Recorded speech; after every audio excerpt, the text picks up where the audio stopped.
Olá, seja muito bem-vindo, você que nos acompanha de todas as partes do Brasil e do mundo. Tá no ar o Mata Mata com Evair. Hoje é terça-feira, dia 9 de setembro de 2025. Sou Rafael Tomazetti. Nós vamos juntos pela próxima hora com muita informação para você. Hoje tem seleção brasileira em campo, 8h30 da noite. Brasil e Bolívia, Bolívia e Brasil em El Alto, 4.100 metros de altitude. Não é fácil não. A gente vai falar também do futebol brasileiro, SAF do Fluminense, Corinthians quer dar o calote, por aí vai. Evair Paulino, como é que você tá? Quem quer dar calote? Corinthians. Meu Deus do céu, de novo? Em quem agora? Na Caixa Econômica Federal. Ah, mas isso aí eu acho que já tá dando há muitos anos, né? Porque ficaram de pagar o estádio lá então, e não pagar. Parar de pagar, porque paga as parcelas. Hoje o Corinthians quer parar de pagar o financiamento. Eu imagino quanto que é aqueles juros lá, hein? Deve ser absurdo, hein? Sim.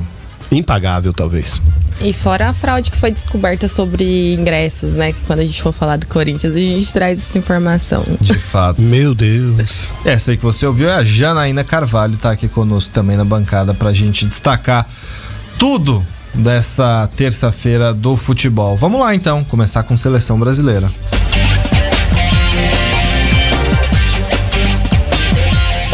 Hoje, 8h30 da noite, na Bolívia, em El Alto, tem Brasil e Bolívia. A Bolívia, jogar em La Paz já é difícil, né? São 3.600 metros de altitude. E aí a Bolívia, para piorar a situação, leva para El Alto, que são 4.100. Cara, é muito alto. Assim, eu não sei como é que as pessoas conseguem viver numa altitude dessa, porque é claro que o corpo se adapta, mas enfim. Eu preciso ir lá uma vez para poder saber qual é a sensação. Eu vejo vocês falando aqui, eu fico só tentando imaginar. Eu desejo isso a você, que você vá lá um dia para você ver o quanto é difícil.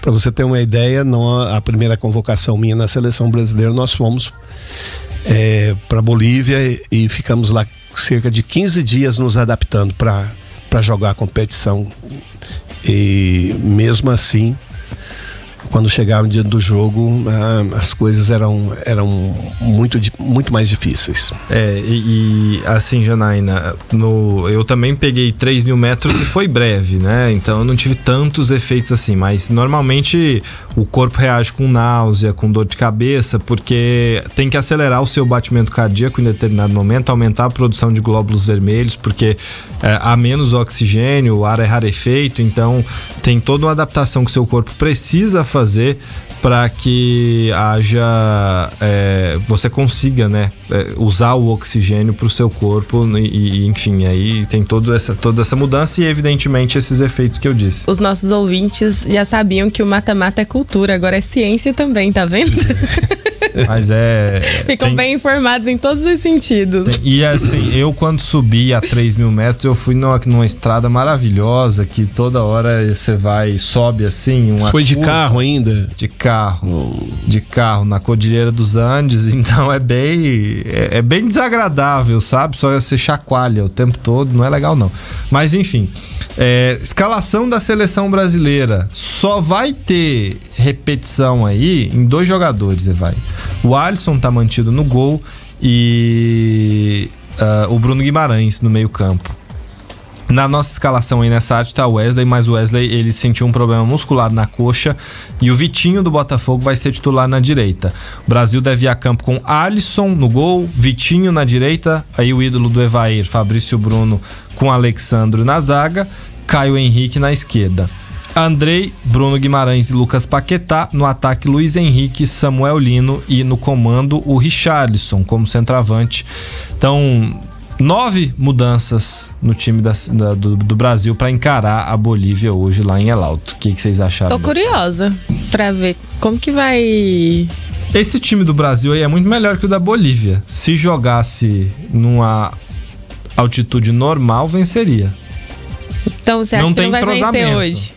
Não. Eu acho que o maior adversário é altitude. É altitude. O time é bom. A grande questão é justamente jogar na altitude, né? Tem que ver como que o corpo dos atletas vão sentir, né? E o que a Bolívia vai tirar de proveito nisso? Eu acho que deveria tirar até mesmo o Alisson. testar o Bento. Sim, já tá testando todo mundo mesmo, pode precisar, né?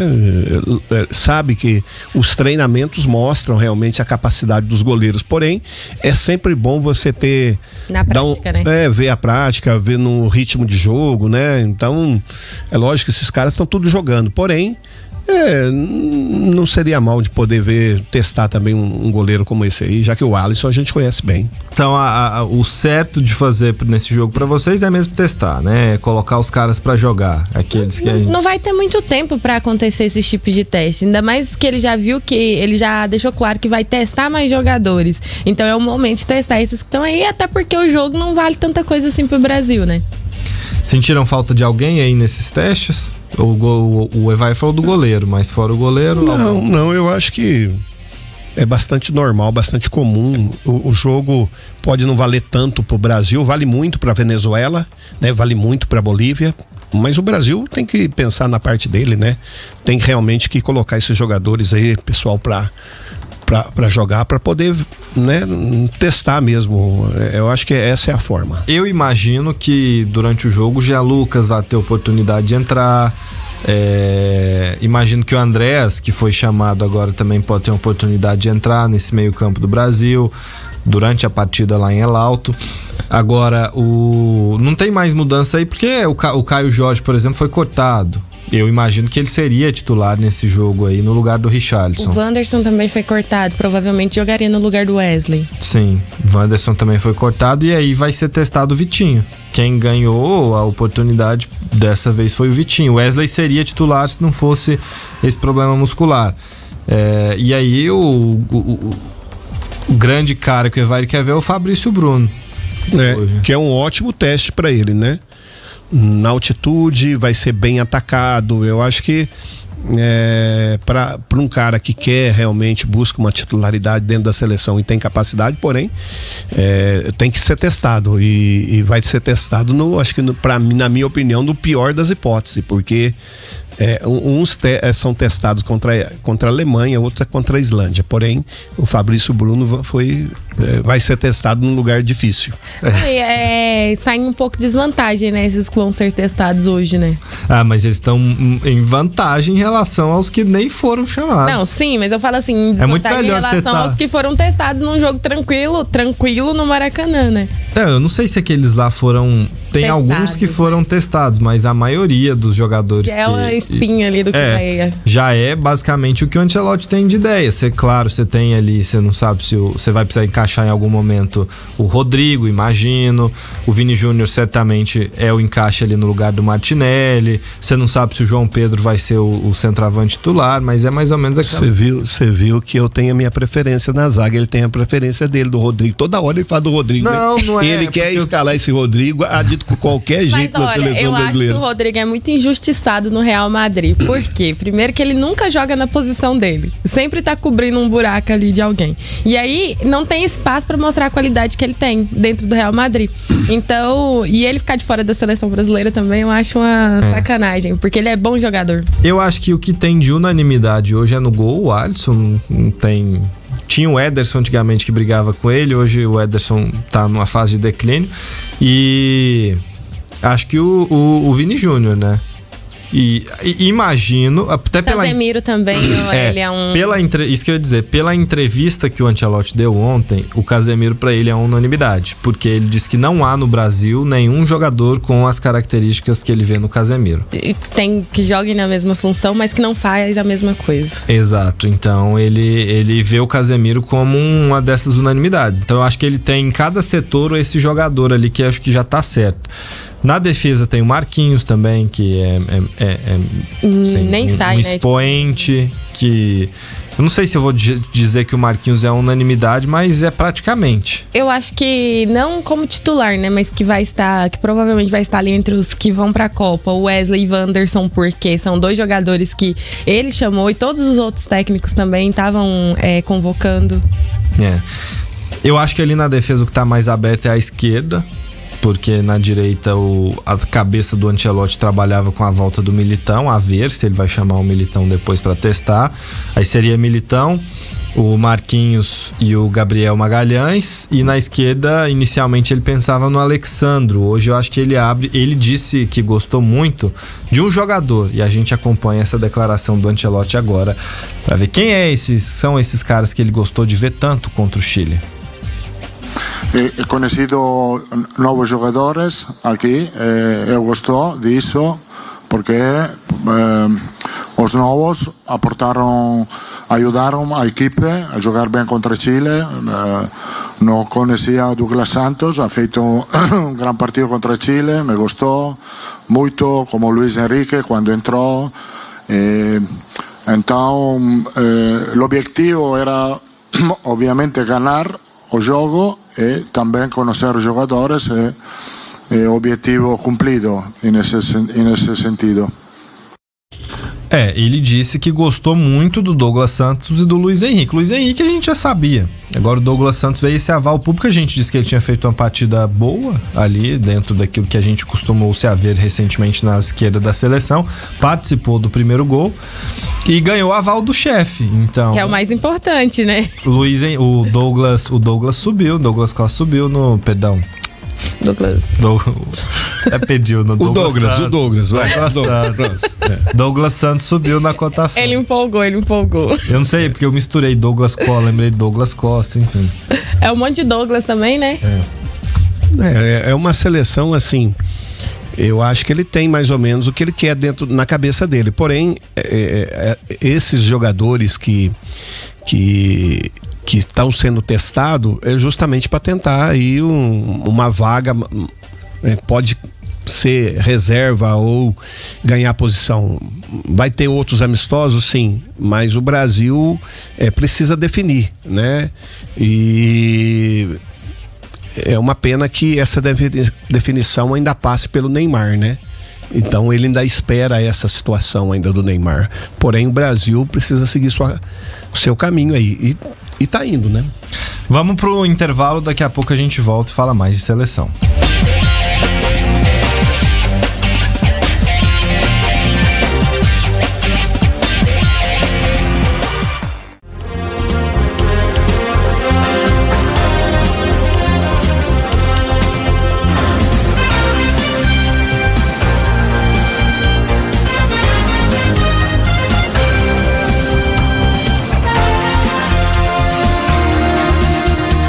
Mata tá de volta.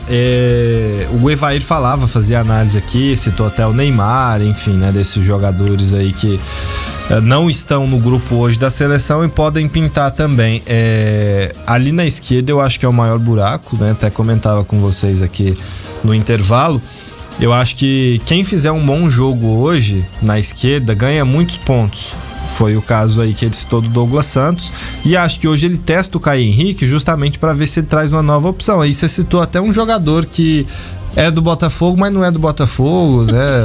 O Cuiabano. Foi, mas voltou. Poderia ter a oportunidade também na seleção brasileira, né? Porque é um jogador que tem características de ataque e eu acho que dentro daquilo que ele pensa, serviria no grupo do Brasil, sim. Agora pra gente olhar o retrospecto das partidas, né? O Brasil e a Bolívia já se enfrentaram 33 vezes. Dessas 33, o Brasil venceu 24, teve 4 empates e 5 vitórias da Bolívia, né? Aí, dessas 33 partidas, 10 aconteceram na Bolívia. Foram 4 vitórias do Brasil, 2 empates e 2 vitórias da Bolívia, jogando em solo lá. Então o retrospecto tá até positivo, né? Tá meio a meio. Eu confesso que o time do Brasil, assim, se a gente for olhar time por time, o Evair até falou que a Bolívia tinha bons jogadores ontem, a gente foi olhar e não achamos. Não achamos nenhum. Tô decepcionado. A gente tentamos, mas aí eu também tenho um outro assunto pra falar, mas ainda continuando na seleção brasileira, né? O Abel Braga, treinador que já treinou vários times aqui do Brasil, multicampeão. O Abelão. Isso. Ele lançou críticas aí ao novo treinador da seleção brasileira, né? E críticas bem nacionalistas. Isso. Ele pegou em entrevista que ele deu ao Globo Esporte, ele falou que incomoda muito o Ancelotti não ser a cara do Brasil, né? Que quando abre o paletó não é verde e amarelo. Foi essas palavras que ele usou, inclusive, na entrevista. E que dos 5 títulos que a seleção brasileira venceu, nenhum foi com treinador estrangeiro. Foram todos com treinadores brasileiros. Até porque a seleção não chegou a ser treinada numa Copa e por um tempo... maior por um estrangeiro. Aí ele disse que ficou uma tristeza por conta disso, porque preferia ali um treinador que fosse mais a cara do Brasil, enfim. E pra finalizar, ele deixou a seguinte comentário aí na entrevista, né? Espero estar errado, mas eu não acredito que vai ser campeão mundial. Ainda vai esperar mais um pouco. Essa outra... leva como o Endrick, Estevão, esses caras que vão conquistar. São todos fora de série. Mas ele aí deixou uma cutucadinha, né, no novo treinador, que ele não acredita que o Ancelotti vai conseguir conquistar a Copa do Mundo à frente da seleção brasileira. Eu já falei aqui inúmeras vezes, né, que eu nunca fui a favor de um estrangeiro dirigir a seleção brasileira. Porém, me fale um brasileiro, um treinador brasileiro que tenha tanta essa capacidade de levar o Brasil a um título. Hoje não temos. Não tem. Nós demos 2 oportunidades ao Tite, ele não foi campeão, certo? Testou Diniz, testou Dorival Júnior, Luxemburgo, testou Mano Menezes, todos os grandes, Dunga por 2 vezes também, nenhum deles foram capazes de levar o Brasil ao título. Filipão voltou, né? Filipão foi campeão, voltou, teve a oportunidade de novo, não deu conta, então eu acho que eu também não gostaria de ver um estrangeiro na seleção, mas eu me rendo porque os movimentos táticos, as situações de treino e a credibilidade do Ancelotti é muito boa. Dentro do futebol brasileiro hoje, a gente tem poucos técnicos brasileiros que se destacam. Tá agora Rogério Ceni na frente do Bahia, o Felipe Luiz, mas começou agora, é muito recente para poder colocar tanta ênfase no que ele faz, tá? Que teve bons resultados, tá à frente de um grande time, mas tem um elenco muito bom então isso ajuda bastante. Mas quem que a gente tem mais hoje que tenha capacidade, bons resultados? Eu acho que o único que poderia seria o Renato Gaúcho, e que também numa certeza que seria um destaque. O Renato Gaúcho, o pró dele é que em Copa o cara é bom, né? Formato de então eu acho que o único que poderia seria ele. Eu não vejo outro.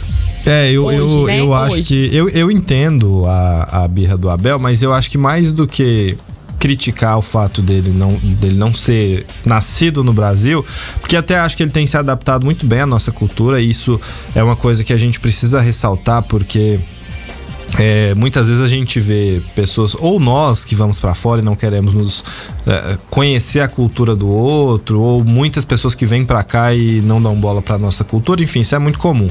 O Ancelotti veio, já iniciou de cara as aulas de português, ele tem tentado falar português, e ele foi em vários estádios em diferentes regiões do Brasil para entender a cultura de todas as áreas. Ele tem buscado entender o que é o Brasil. Ele não pode escolher onde ele nasce, não pode, mas ele tem feito sua parte no sentido de respeitar a cultura brasileira, respeitar o que é o brasileiro, o que é o torcedor brasileiro, e buscado aprender muito sobre o país. Agora, no que concerne aos treinadores, o Abelão devia conversar com os colegas, procurar um jeito de melhorar a atuação dos treinadores brasileiros, porque se chegou nesse nível é por falta de atualização deles mesmos. Hoje, em determinados momentos, é porque a gente troca muito de treinador, mas em determinados momentos da temporada, você chegou a ter 12, não nesse ano, mas no ano passado, 12 treinadores estrangeiros de 20 na Série A e 8 brasileiros.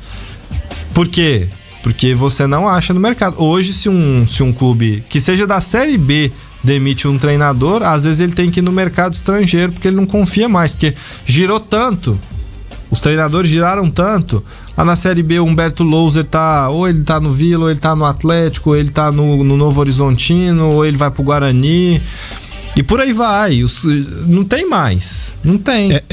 Esse giro aí na Série B acontecia muito na Série A tempos atrás, né?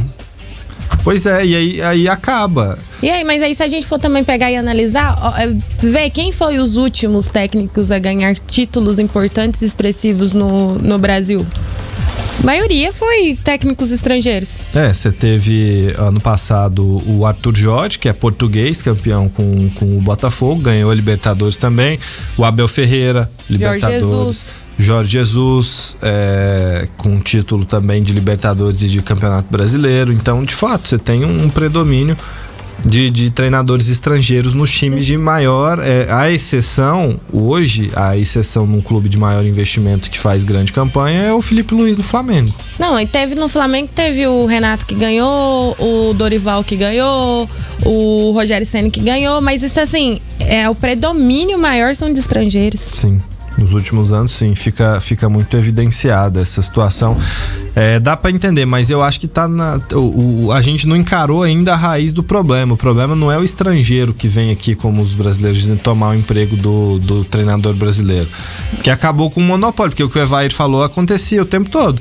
O Renato Gaúcho caía aqui no Fluminense, ele ia pro Grêmio. Ele caía no Grêmio, ele voltava pro Fluminense. Era meio que uma reserva de mercado desses treinadores antigamente.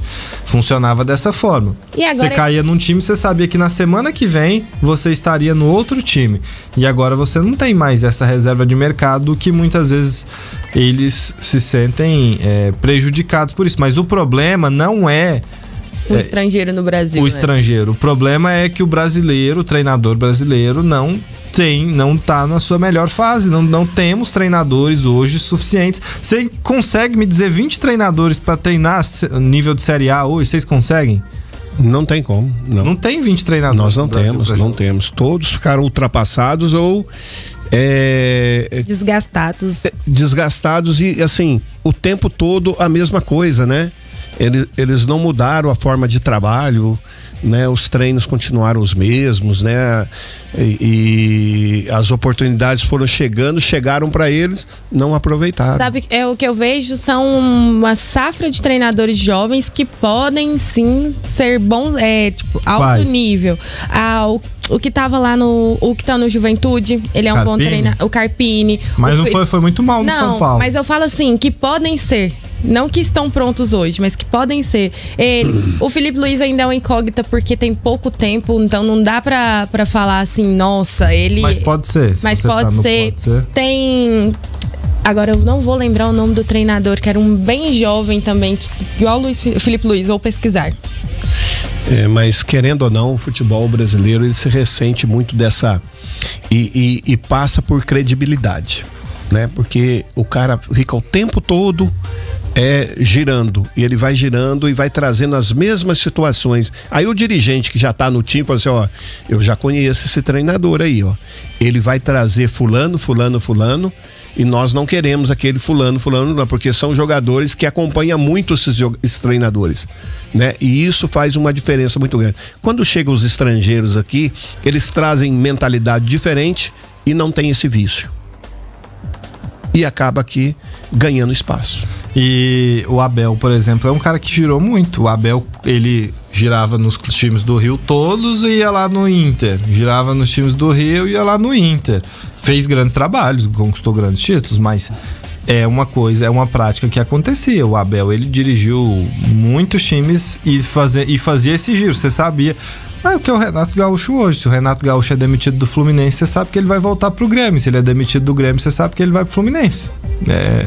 Basicamente é assim que funciona. E aí a gente já tá aí há alguns anos com um número relevante de estrangeiros aqui no Brasil, e o mercado brasileiro precisa também fornecer a mão de obra adequada para os times, né? Thiago Nunes, lembrei o nome. O Thiago Nunes já não é mais, já tem 10 anos, mas tem é 10 jovem. anos que o Thiago Nunes tá no circuito. Eu falo de idade, entendeu? Tipo, não de tempo que tá lá treinando, que podem sim vir a melhorar e se tornarem bons técnicos. Não sei se o Thiago Nunes ainda dá para tratar como revelação não, Janaína. Nessa eu vou discordar de você. Vamos pro intervalo, daqui a pouco a gente volta.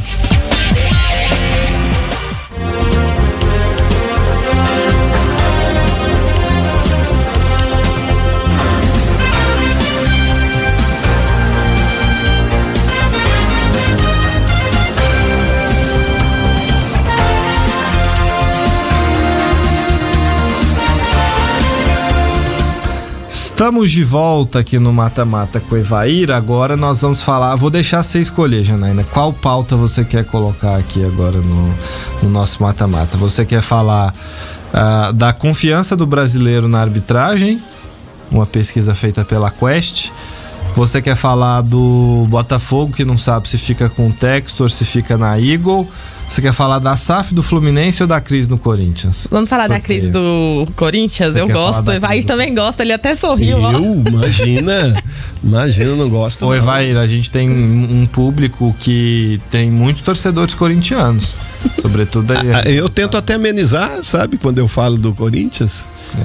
Porque eu sei que tem muito corintiano que nos ouve aí nesse Brasilzão afora aí. Aliás, nós estamos com 90 rádios, né, espalhados pelo Brasil. Muita coisa. Os quais a gente agradece de coração por deixar-nos entrar na sua casa.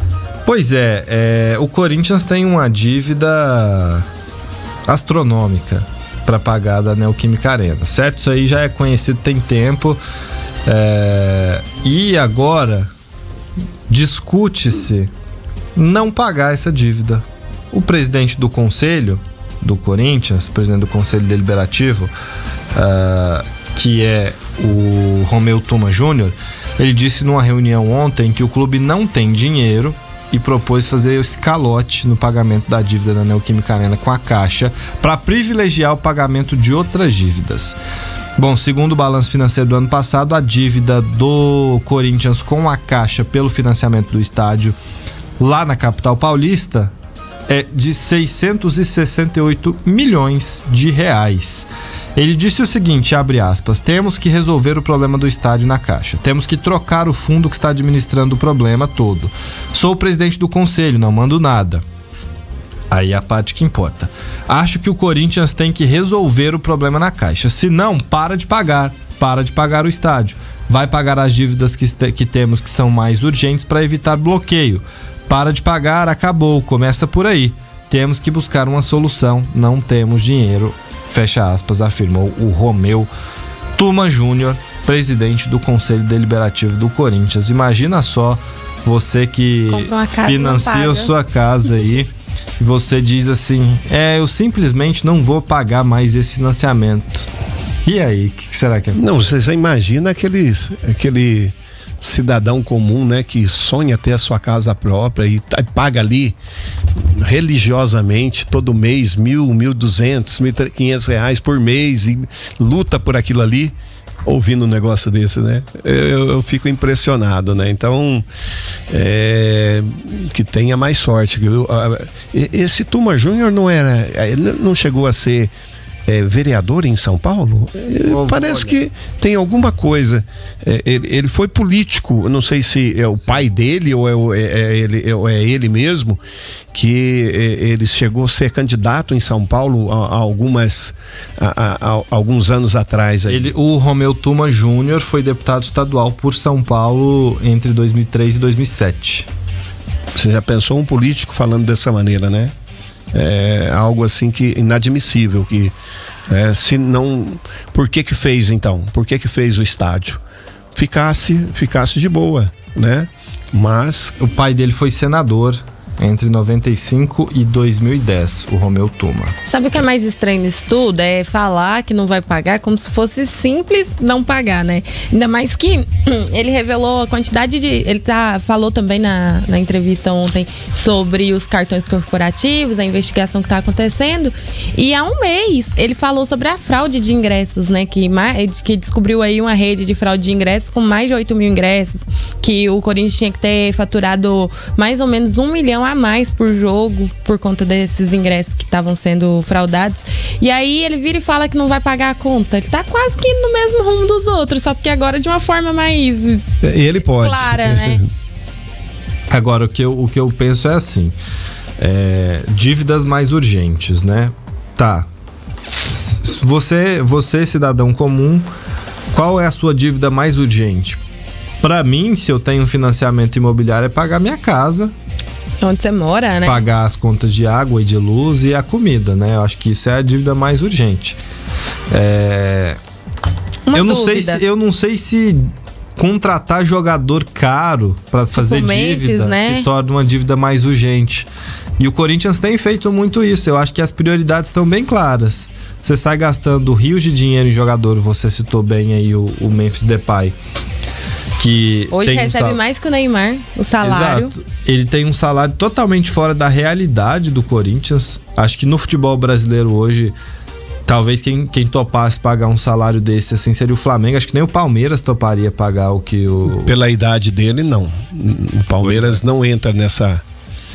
E ainda nem o Flamengo pagaria isso. É muito dinheiro num jogador que poderia render muito mais ao Corinthians.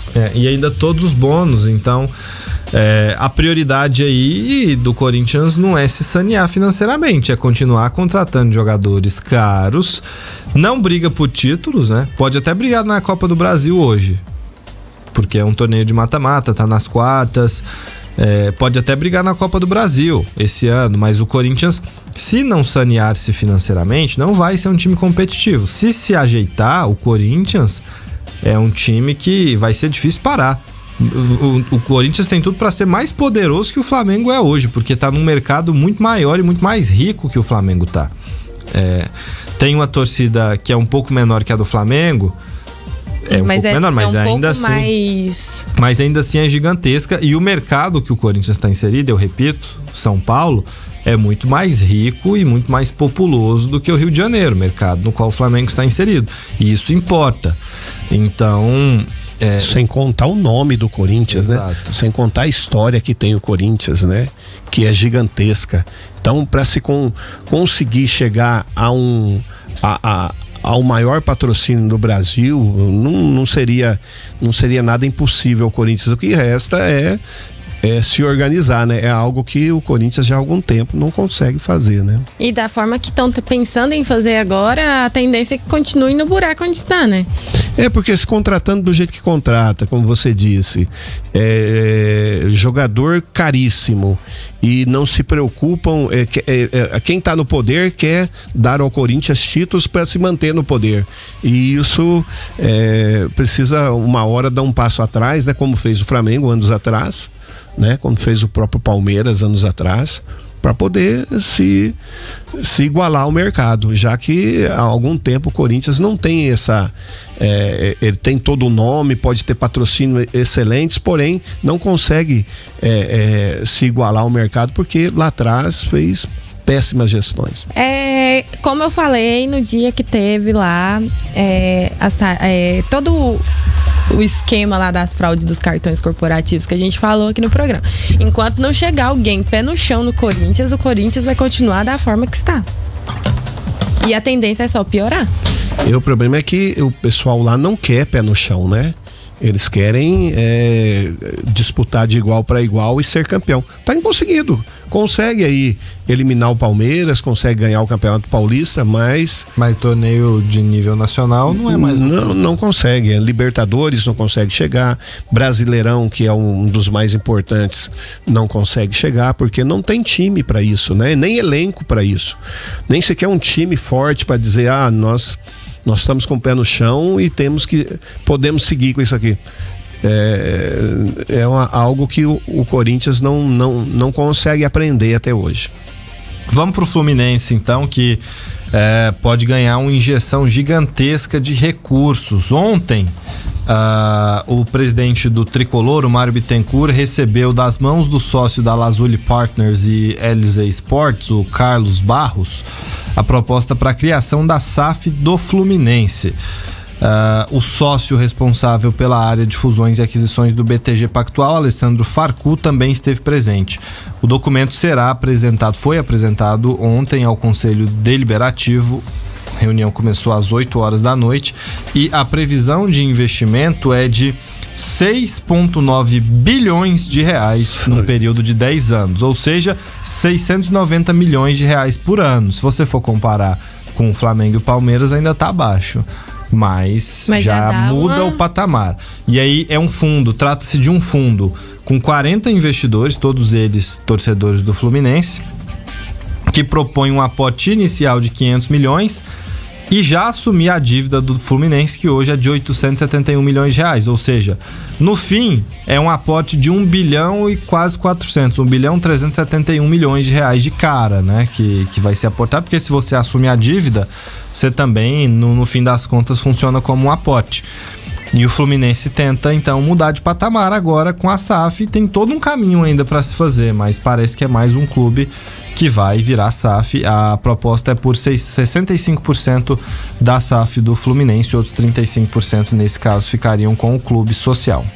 Eles não falaram de base não, né? Mas deve assumir tudo, né? Sim, provavelmente todo o futebol, né? Então, eu acho que é algo assim importantíssimo a vida do Fluminense, porque acredito eu que seja esse o caminho de todos. E é muito bom você poder chegar para trabalhar e ter na sua mente o seguinte: daqui para frente eu não me preocupo mais em pagar a dívida. Daqui para frente eu vou só trabalhar. Né? É isso que vai acontecer com o Fluminense. Ele tem alguém que vai segurar as barras lá atrás, então eu posso recomeçar. E aí vai depender da sua capacidade de saber buscar as melhores formas, né? E eu acho que seria uma boa solução para não só pro Fluminense, né, mas para muitos times aí na Série A, para poder conseguir brigar de igual para igual com os outros que hoje tem um investimento financeiro muito alto. E hoje é difícil você competir com o Flamengo e Palmeiras. E o Palmeiras tem que correr para continuar, porque o Flamengo é uma máquina. Se o Flamengo continuar nessa toada aí, acertando do jeito que tá acertando o Flamengo, né? Apesar que o Palmeiras acerta muito na base também, né? Sim. Tem as suas receitas, então, mas o Flamengo tem acertado jogador aí importantíssimo. Vamos pro intervalo, daqui a pouco eu dou mais detalhes sobre essa SAF do Flu.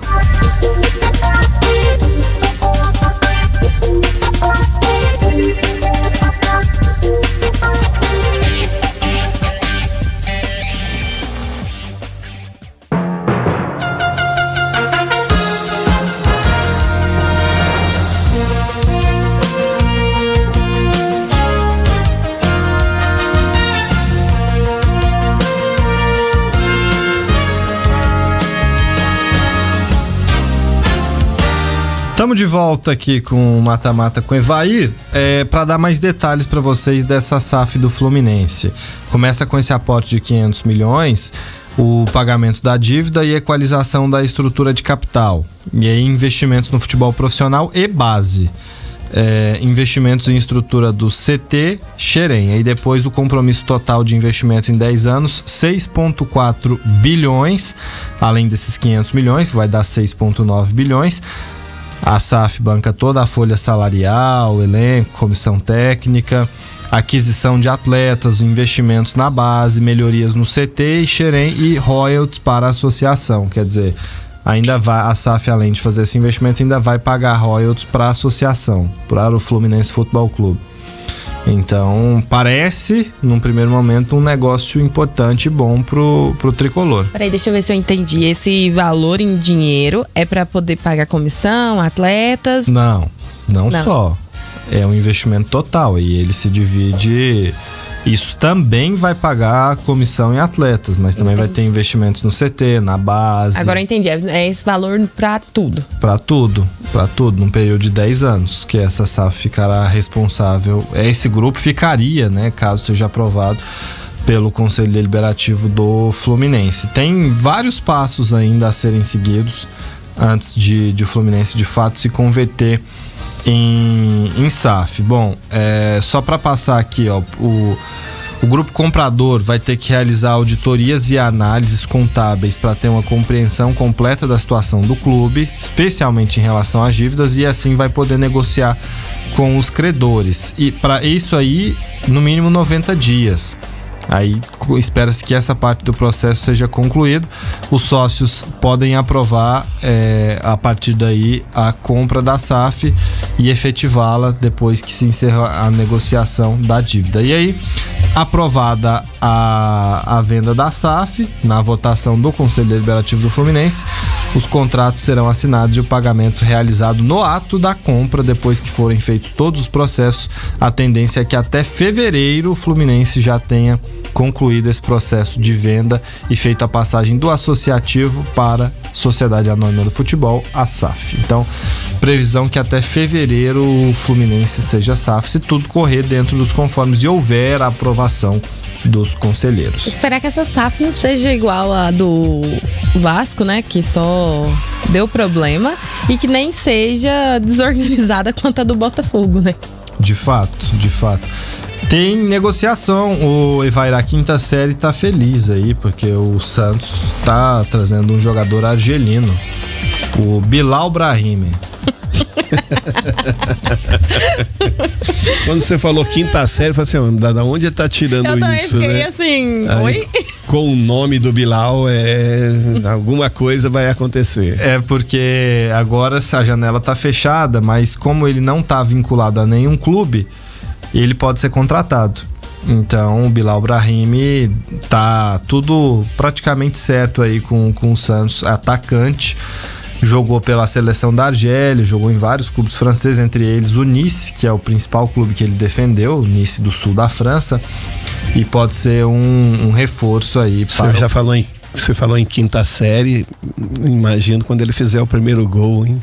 Pro Santos, a torcida gritando, Bilal.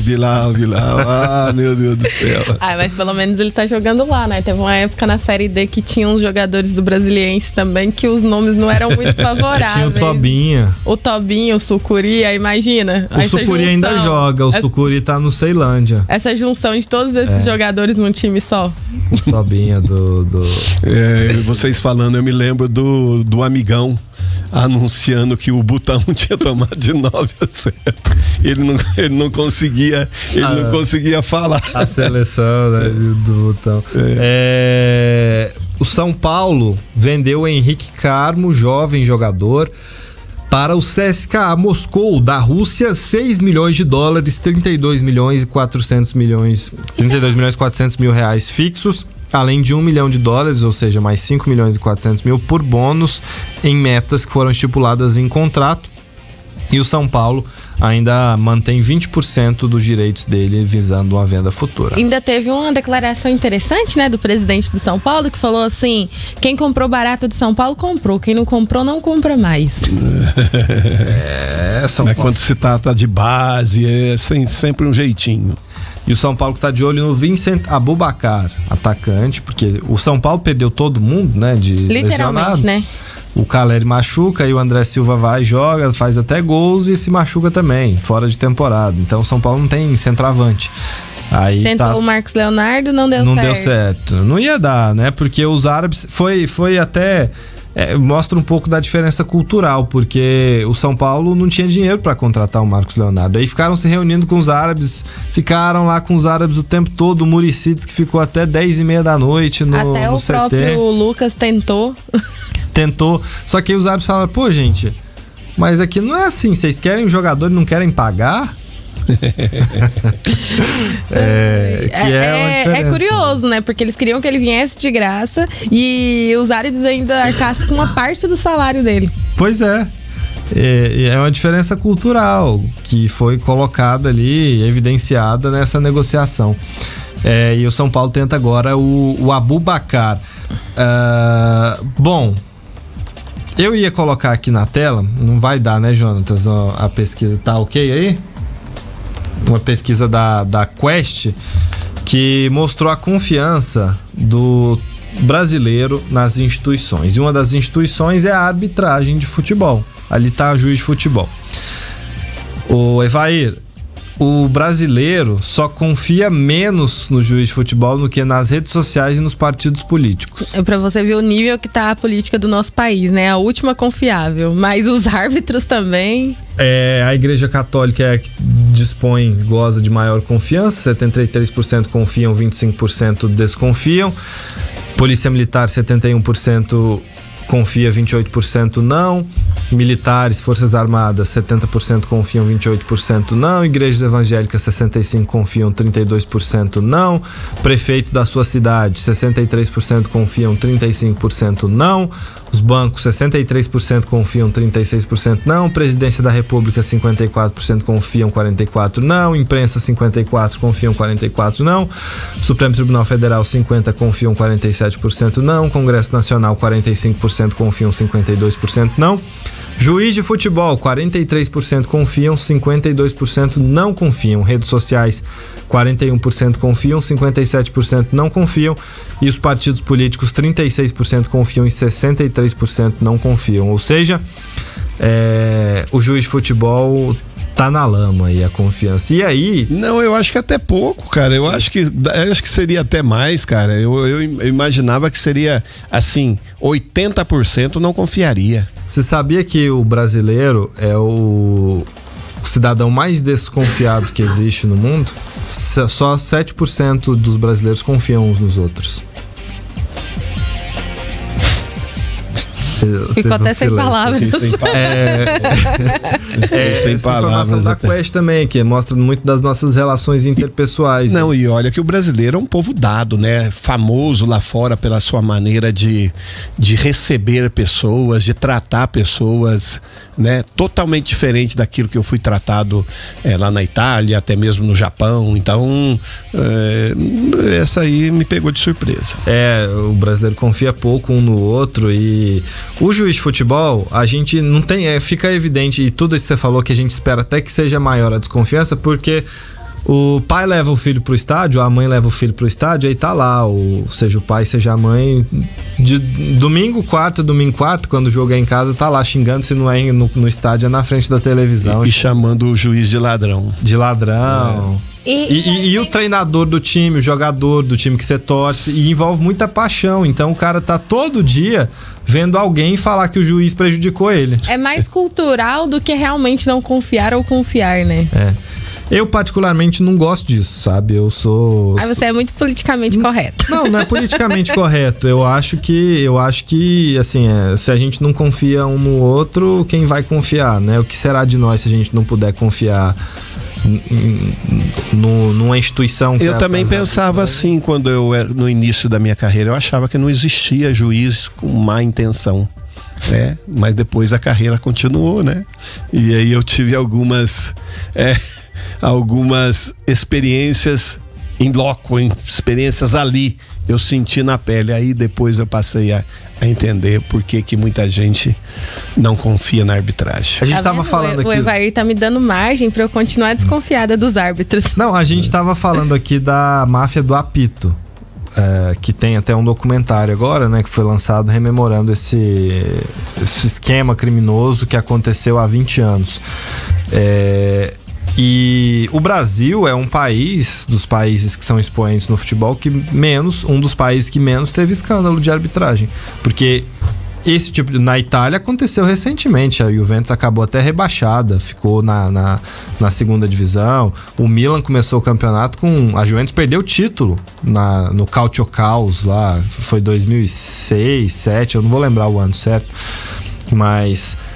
tem outros países que têm mais manchas, mais máculas relacionadas a esquemas de arbitragem que o Brasil. Até imagino que no passado deveria ser muito assim, mas acho que hoje você tem um filtro maior em quem você põe de árbitro. Porque no Brasil descobriu-se lá atrás também que punha-se muito trambiqueiro para ser árbitro de futebol. Não tinha teste nenhum, não tinha nada, e aí...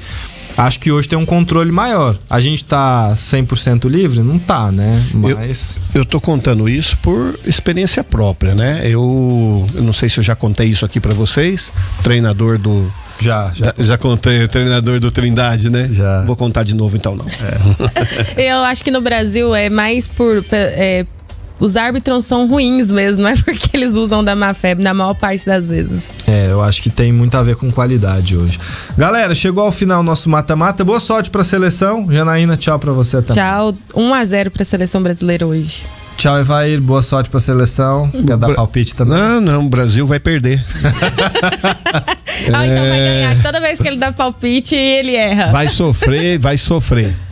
Gente, obrigado pela companhia, pelo carinho da audiência. Amanhã a gente se fala. Tchau.